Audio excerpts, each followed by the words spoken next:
আসসালামু আলাইকুম। আশরাফ আমিন ইউটিউব চ্যানেলের পক্ষ থেকে আপনাদেরকে জানাই স্বাগতম। আজকে আমি আপনাদের সাথে কথা বলবো ৩ ধরনের জমির দলিল বাতিল হয়ে যাবে। তো এ সম্পর্কে আমি আপনাদেরকে বিস্তারিত জানাবো। তো এই সম্পর্কে যদি আপনি জানতে এবং শিখতে চান তাহলে আমার ভিডিওটি না টেনে পরিপূর্ণ দেখুন, তাহলে আপনি এই বিষয়ে জানতে এবং শিখতে পারবেন। তো চলেন সরাসরি ভিডিওতে চলে যাই। তো ১ম শর্ত হচ্ছে যে হেবা দলিল করার পর যদি আপনি ওই জমি দখলে না যান, সেক্ষেত্রে ওই জমির দলিল আপনার হয়ে যাবে। এখন পূর্ণাঙ্গভাবে যদি হেবা দলিল না করেন সেক্ষেত্রে বাতিল হয়ে যাবে। এখন পূর্ণাঙ্গভাবে কিভাবে করবেন?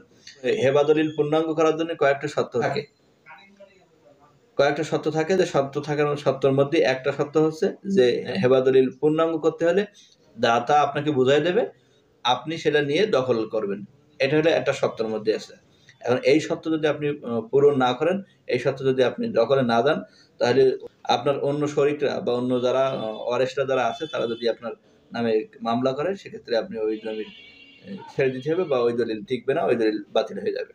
আচ্ছা, তাহলে এবার ২য় নম্বর শর্ত কি? ১ম নম্বর তো বুঝলাম, ২য় নম্বর শর্ত কি? ২য় নম্বর শর্ত হচ্ছে যে পাওয়ার অফ অ্যাটর্নি যদি নেয়, সেই পাওয়ার অফ অ্যাটর্নি নিয়ে ওই সম্পত্তি যদি আপনি হেবা করেন বা দান করেন বা গিফট করেন, সেক্ষেত্রে ওই দলিল টিকবে না। এটা বুঝতে হলে যে পাওয়ার অফ অ্যাটর্নি কি, এটা আগে বুঝতে হবে। পাওয়ার অফ অ্যাটর্নি হলো যে আপনাকে সর্বময় ক্ষমতার অধিকারী করেছে কোনো একজন ব্যক্তি। কোনো একজন ব্যক্তি সর্বময় ক্ষমতার অধিকারী করেছে। সর্বময় ক্ষমতার অধিকারী মানে কি? যে আপনি ওই জমি রক্ষণাবেক্ষণ করতে পারবেন, ওই জমি ক্রয় বিক্রয় করতে পারবেন, এই ধরনের। কিন্তু আপনি ওই জমির পূর্ণাঙ্গ মালিক না বা ওই জমির মালিক না, আপনাকে তত্ত্বাবধান করার জন্য দিছে। এজন্য যদি হেবা করতে পারবে কি? যে পূর্ণাঙ্গ মালিক আমার জমির মালিক আমি, আমার জমি যেটা সেটা আমি হেবা করতে পারবো।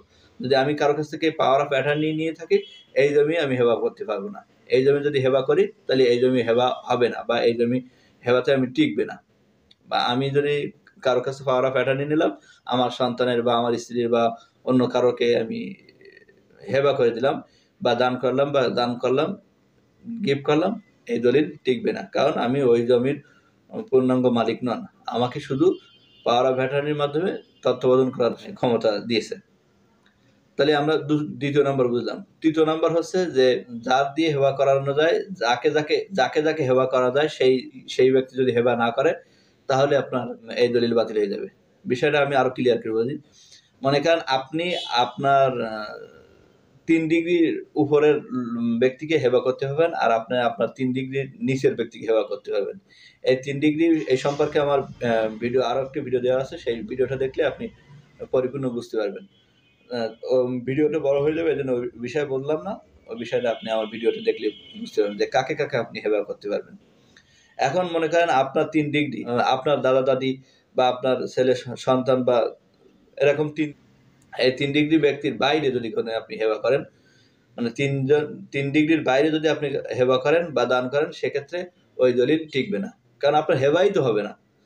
যদি আপনি কোনো কারণে করেন, টাকা বাঁচানোর জন্য বা অন্যান্য কোনো কারণে, তাহলে ওই হেবাই হবে না বা ওই দলিল টিকবে না। আপনার আদালতে উঠলে ১ম দিনেই আপনার ওই দলিল কাট হয়ে যাবে।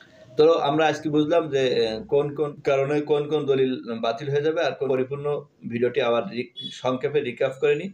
যে ১ম যে যদি আপনার হেবা দলিল বাতিল হয়ে যাবে যদি আপনি দখলে না যান। হেবা দলিল করার পর যদি আপনি দখলে না যান, তাহলে ওই জমি দলিল বাতিল হয়ে যাবে। দ্বিতীয়টা, যদি আপনি পাওয়ার অফ অ্যাটর্নি নিয়ে যদি কাউকে আপনি হেবা করেন, তাহলে ওই দলিল বাতিল হয়ে যাবে।